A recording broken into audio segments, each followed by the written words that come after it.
आज का जो वीडियो है वो है कक्षा 10 प्रश्नावली है एक वास्तविक संख्या है। ठीक है। और आज हम इसके बारे में थोड़ा सा बेसिक पढ़ेंगे। वास्तविक संख्या क्या होती है इसके बारे में हम थोड़ा सा पढ़ेंगे। ठीक है। और इस जो चैप्टर है एक इसके अंदर हम क्या पढ़ने वाले हैं उसके बारे में भी हम चर्चा करेंगे। तो सबसे पहले होती है वास्तविक संख्या। अब वास्तविक संख्या कहते किसे हैं? वास्तविक संख्या जिसे हम अंग्रेजी में बोलते हैं रियल नंबर। रियल नंबर यानी जो वास्तव में है, रियल में है, उसे हम क्या बोलते हैं? वास्तविक संख्या या रियल नंबर। अब वास्तविक संख्या कौन कौन सी होती है? तो आपने कक्षा 9th में पढ़ा होगा। ठीक है। आपने कक्षा 9th में पढ़ा होगा चैप्टर नंबर 1 संख्या पद्धति। उसके अंदर इनके बारे में बताया गया है। तो मैं आपको यहाँ पे थोड़ा सा और बता देता हूँ कि वास्तविक संख्या होती क्या है। कि जो परिमेय संख्या होती है, परिमेय तथा अपरिमेय संख्या होती है। परिमेय और अपरिमेय जो संख्या होती है, अगर दोनों को शामिल कर दिया जाए, दोनों संख्याओं को शामिल कर दिया जाए कि समूह को वास्तविक संख्याएं कहते हैं। ठीक है ना। परिमेय और अपरिमेय संख्याओं के जो समूह है उनको हम वास्तविक संख्याएं कहते हैं। इसे किससे प्रदर्शित करते हैं? आर से। तो इसे आर से प्रदर्शित करते हैं। आर से प्रदर्शित करते हैं। अब परिमेय और अपरिमेय संख्याओं के बारे में आपको पता होना चाहिए कि कौन कौन सी संख्याएं परिमेय होती है, कौन कौन सी अपरिमेय होती है। तो मैं आपको थोड़ा सा परिमेय और अपरिमेय के बारे में भी बता देता हूँ। तो यहाँ पे देखो, परिमेय संख्या ऐसी संख्या जिसे P बटा Q के रूप में लिखा जा सकता है, परिमेय संख्या कहलाती है। तो इसमें कौन कौन सी होती है परिमेय संख्या देख लीजिए। किन्हीं भी दो परिमेय संख्याओं के मध्य, ये आपके लिए इम्पोर्टेंट नहीं है, आपके लिए ये इम्पोर्टेंट है कि सभी प्राकृत संख्या, सभी पूर्णांक, सभी पूर्ण संख्या, सभी भिन्न, सभी पूर्ण वर्ग संख्या, आवर्ती अशांत दशमलव, शांत दशमलव, सभी परिमेय संख्या होती हैं। जैसे 0, 1, तो ये परिमेय है तो ये वास्तविक संख्या भी होगी। ठीक है ना। ये अगर परिमेय संख्या है तो ये क्या होगी? वास्तविक संख्या भी होगी। और अपरिमेय संख्या में कौन कौन से इंपॉर्टेंट है आपके?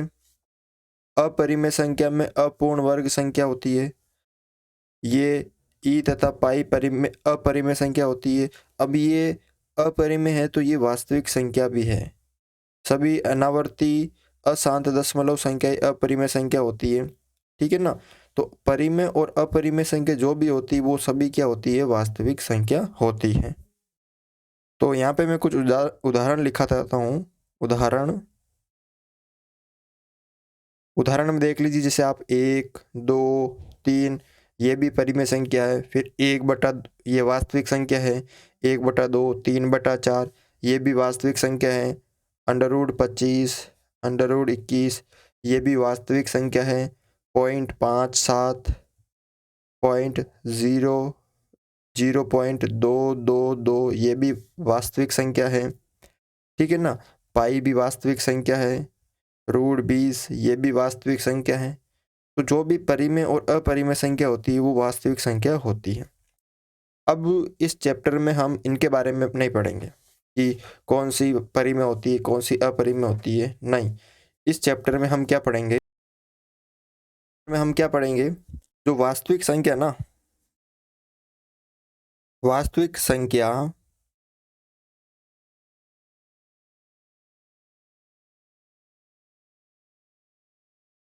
के गुण हम यहाँ पे पढ़ेंगे। इस चैप्टर में हम क्या पढ़ेंगे? वास्तविक संख्या के गुण। और कितने गुण पढ़ेंगे हम? 2 गुण। इस चैप्टर में हम वास्तविक संख्या के गुण पढ़ेंगे और वो कितने गुण पढ़ेंगे हम? 2। तो पहला गुण है कि यूक्लिड विभाजन प्रमेय का। पहला गुण तो ये पढ़ेंगे वास्तविक संख्या का, और दूसरा है अंक गणित की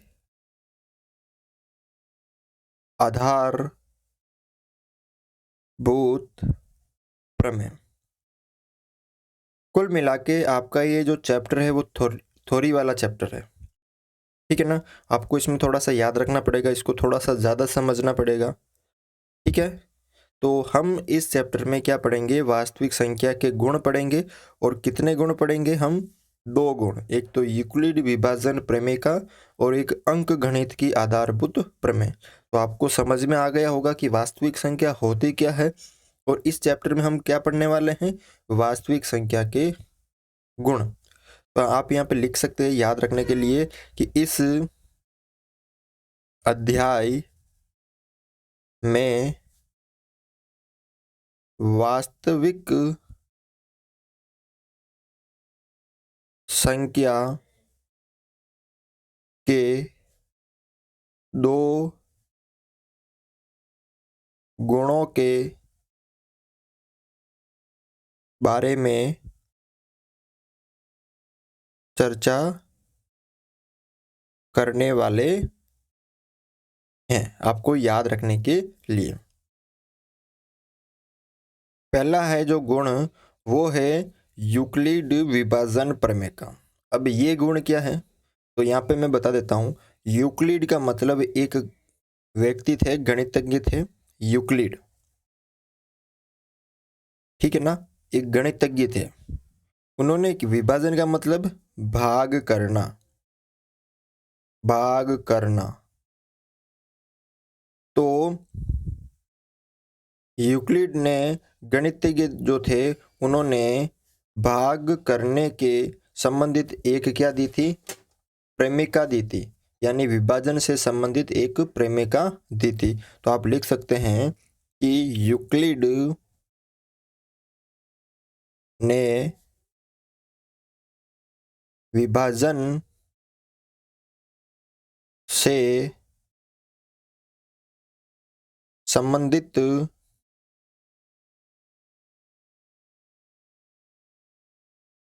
प्रेमिका दी थी। जो यूक्लिड थे उन्होंने विभाजन से संबंधित एक प्रेमिका दी थी। अब क्या प्रेमिका दी थी वो देख लीजिए। हम आम तौर पर जब भाग करते हैं, मैं आपको समझा देता हूँ, उदाहरण के माध्यम से आपको समझा देता हूँ। जब हम किसी संख्या में भाग करते हैं, जैसे 3 का भाग हम दे रहे हैं 17 के अंदर, ठीक है। इसको समझना आप, इसी भाग के अंदर यूक्लिड की जो विभाजन प्रेमिका है, ठीक है ना। तो 3 का भाग 17 में 6 18, 6 बार जा रहा है, ज़्यादा हो रहा है, 5 बार जाएगा, ठीक है। 3 पंजे 15, 6 18 तो ज़्यादा हो जाते हैं, 5 बार जाएगा 15। 17 में से 15 गए, कितना बचा? 2। तो इस जो ये उत्तर आया इसे हम क्या बोलते हैं? इसे बोलते हैं भागफल। और जो नीचे आए उसे हम बोलते हैं शेषफल। जिसका हमने भाग दिया उसे बोलते हैं भाजक, और जिस संख्या में भाग दिया उसे बोलते हैं हम भाज्य, ठीक है ना। तो इसका जो व्यापक रूप होता है भाग का, वो क्या होता है? जैसे ये भाज्य मुझे लेके आना है, भाज्य बराबर। तो जब मेरे को भाज्य लेके आना है तो क्या करूंगा मैं? भाजक गुणा भागफल प्लस सेंसफल। ठीक है ना। भाज्य मुझे लेके आना है ये वाला 17, तो मैं क्या करूंगा यहाँ पे भाजक इंटू भागफल, तो 3 को 5 से गुणा किया तो 15 प्लस सेंसफल 15 और 2 17 आ गए वापस। तो अब यूक्लिड ने क्या किया कि भाज्य को क्या मान लिया ए, भाजक को क्या मान लिया बी, भागफल को क्या मान लिया क्यू, और प्लस सेंसफल को क्या मान लिया आर। तो कुल मिला के उसने कुछ इस तरह का एक फॉर्मूला बना लिया। लेकिन ये तो पहले से ही बना हुआ था, ये वाला तो बना हुआ था, लेकिन इसको कुछ उसने ऐसे नाम दे दिया इस तरह। अब ये तो पहले से ही बना हुआ था, ठीक है ना, ये पहले से ही बना हुआ था ये वाला, लेकिन इसका प्रयोग करके यूक्लिड ने क्या किया कि इसका प्रयोग करके उसने एचसीएफ निकालने महत्तम लग जो है वो समापवर्तक उसका जो है एक नया तरीका बता दिया, उसको ज्ञात करने का एक नया तरीका बता दिया। इसका प्रयोग करके उसने क्या बता दिया, एक एचसीएफ निकालने का नया तरीका बता दिया। किसने? यूक्लिड ने। आगे समझ में? तो यहाँ पे दे रखा है, देखो एक चीज मैं आपको और बता देता हूँ, प्रेमिका और एक प्रमेय आप पढ़ते होंगे, थोड़ा सा मैं उसके बारे में बता देता हूँ। आप पढ़ते होंगे प्रेमिका, प्रमेयिका, और एक पढ़ते हैं आप प्रमेय। अब इन दोनों में अंतर क्या है? तो प्रमेय का मतलब है, जैसे मान लो जो पाइथागोरस प्रमेय आप पढ़ते हो, पाइथागोरस प्रमेय, तो उसने जो सूत्र दिया था, जैसे कर्ण स्क्वायर बराबर आधार स्क्वायर प्लस लंब स्क्वायर, तो इसने जो सूत्र दिया था पाइथागोरस ने, वो खुद ने बनाया था, किसी दूसरे का मतलब यूज नहीं किया था। ये जो सूत्र है वो उसने खुद ने बनाया था। जो पाइथागोरस थे उसने ये सूत्र खुद ने बनाया था। मतलब कहने का मतलब है, जो स्वयं द्वारा मतलब नई कोई प्रमेय अगर देते हैं नई चीज का, किसी दूसरे का सहारा नहीं लेते हैं, तो वो प्रमेय है। ठीक है ना। अगर जो पाइथागोरस थे उसने क्या था, उन्होंने ये जो सूत्र बनाए थे उन्होंने खुद ने बनाए थे, किसी दूसरे का सहारा नहीं लिया था। लेकिन प्रेमिका का मतलब होता है कि किसी दूसरे का सहारा लेके एक नई चीज का आविष्कार करना। तो यूक्लिड ने क्या किया था, इसका सहारा तो लिया था, इसका भाज्य बराबर भाजक इंटू भागफल प्लस सेंसफल, इसका सहारा लेते हुए इस चीज का उन्होंने क्या कर दिया, एचसीएफ निकालने की जो एक नई विधि बता दी। ठीक है ना। क्या बता दी? एचसीएफ निकालने की एक नई विधि बता दी।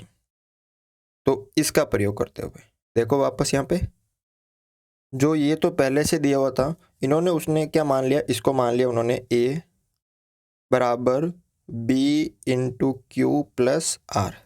तो ए बराबर बी क्यू प्लस आर। ठीक है। अब ए का मतलब क्या है? भाज्य। बी का मतलब क्या है? भाजक।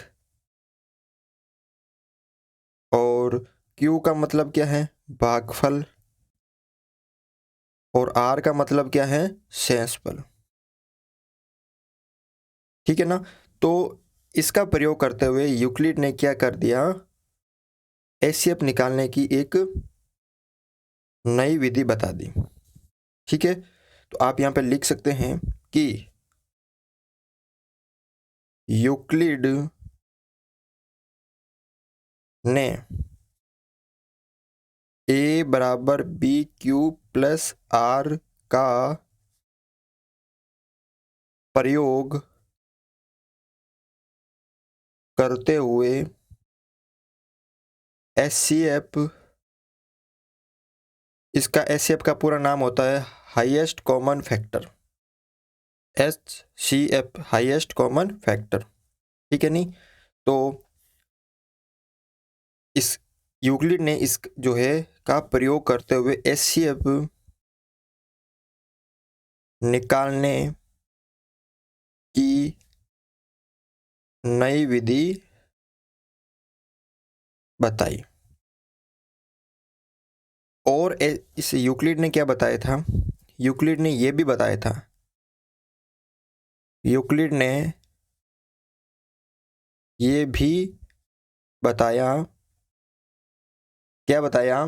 कि जो आर होता है, आर यानी सेंसपल, जो सेंसपल होता है, आर का मतलब सेंसपल,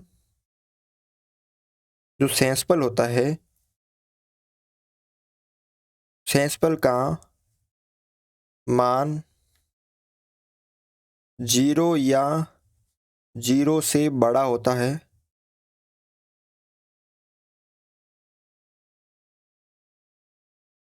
तथा यूक्लिड ने क्या बताया था कि जो सेंसपल होता है उसका जो मान है 0 या 0 से बड़ा होता है तथा बी का मतलब भाजक से छोटा होता है, भाजक से छोटा होता है। ठीक है, देखो ये जैसे आर है तो आर का मान 0 या 0 से तो बड़ा होगा और छोटा होगा किससे? भाजक से, यानी बी से। देख लीजिए यहाँ पे करके, जैसे हमने यहाँ पे एक भाग दिया, 21 में 4 का भाग, 5 चौक 20, पीछे बचा 1। तो यहाँ पे जो आर ये है इसका मान क्या है? 0 या 0 से तो बड़ा है, 0 या 0 से बड़ा है, लेकिन जो ये बी भाजक है, ये बी होता है, इस बी से क्या है? छोटा है। ठीक है, तो ये किसने बताया था? यूक्लिड ने। अब यूक्लिड ने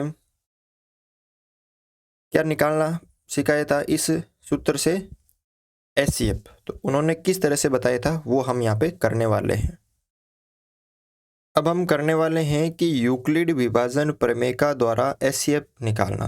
कैसे निकालते हैं?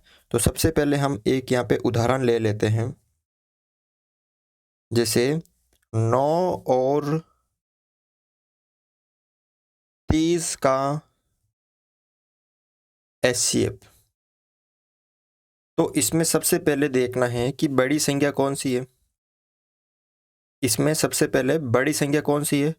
तो यहाँ पर 30 जो है वो बड़ा है 9 से। तो आपको क्या करना है कि यहाँ पर 9 का भाग देना है जो बड़ी संख्या है 30, उसके अंदर कितनी बार जा रहा है? 9 तिया 27, 30 में से 27 गया, 3 बचा। अब क्या करना है कि आपको वापस भाग करना है और जो पहले वाला भाजक था वो अब क्या बन जाएगा? दूसरा नया भाज्य। यहाँ पर इस तरह देखो, सेंसफल यहाँ बचा 3। अब यहाँ 9 कहाँ से है? जो पहला भाजक था वो अगले में क्या बन गया? भाज्य। 3 का भाग 9 में 3 बार, और 9 बराबर 3 तिया 9, और 9 में से 9 गया तो 0। यहाँ पे क्या आ गया? 0 आ गया। तो 0 आ गया, तो जब 0 आया था तो उस समय उस भाग का भाजक कितना था? ये रहा 3। तो कहने का मतलब है कि इस 9 और 30 का जो एचसीएफ है वो कितना है? 30। अब आपको यूक्लिड विभाजन प्रमेय का द्वारा कैसे करना है? ये आपको रफ काम करना है। आप कर सकते हो, अगर इसको रफ भी कर सकते हो, इसको मेन भी कर सकते हो, लेकिन ये ज़्यादातर रफ भी करना है। ठीक है, आपको ये साइड में कर दिया, उसके बाद आपको लिखना है यूक्लिड विभाजन प्रमेय का से। ठीक है, ये लिखना है, ये आपको रफ में करना है। उसके बाद यहाँ तक तो लिख दिया आपने, फिर आपको लिखना है कि यूक्लिड विभाजन प्रमेय का से। सबसे पहले हमने भाग किस में दिया था? ये भाज्य, जो सूत्र आपको याद होना चाहिए वो भाज्य बराबर, तो भाज्य कितना है? 30 बराबर किसका भाग दिया था? 9 का, इंटू भागफल कितना आया था? 3, प्लस शेषफल कितना आया था? 3। तो यहाँ पे यहाँ शेषफल बराबर नहीं है 0 के, बराबर नहीं है 0 के। फिर वापस क्या हुआ कि जो ये भाजक था वो अगले में क्या बन गया? भाज्य। ये भाज्य बन गया। अब 9 कैसे आए? 3 इंटू 3, 3 इंटू 3, और शेषफल कितना आ गया? 0। तो यहाँ शेषफल कितना आ गया, बराबर 0। तो अब 0 आ गया तो अतः जो लास्ट में जो जब 0 आया था तो उसका भाजक कितना था, 3। तो अतः 9 और 30 का HCF कितना होगा, 3 होगा। ठीक है ना। एक उदाहरण हम और करके देख लेते हैं। देखो 27 और 18, तो 27 बड़ा है किससे, 18 का। तो हम यहाँ पे भाग किसका देंगे, 18 का भाग देंगे किसके अंदर, 27 के अंदर। तो कितनी बार जाएगा, एक बार ही जाएगा 18। पीछे कितना बचा, 9 बचा ना, 27 में से 18 गए तो 9 बचा। अब भाग वापस देंगे। अब यहाँ पे क्या आएगा, जो पहले वाला भाजक था, जैसे यहाँ शेषफल 9 आ गया, अब यहाँ पे क्या उतारेंगे, जस्ट इससे पहले वाला भाजक कितना था, 18। अब 9 में 18 का 9 का भाग 18 में दिया 2 बार, 9 दूने 18। तो 18 में से 18 गए तो 0। ठीक है। तो यहाँ पे देखो आपको लिखना है यूक्लिड विभाजन परिमिका से हमने 27 जो भाज्य था उसके अंदर 18 का भाग दिया और उसको 1 से गुणा करेंगे और प्लस करेंगे 9। तो 18 एकम 18 प्लस 9, तो यहाँ पे ये 27 हो गए। और यहाँ शेषफल बराबर नहीं है 0 के। फिर यहाँ पे 18 था भाज्य और भाजक कितना था, 9 इंटू भागफल कितना था, 2 प्लस शेषफल कितना आ गया, 0। तो यहाँ शेषफल बराबर है 0 के, 0 आ गया शेषफल। अतः 27 और 18 का HCF कितना होगा।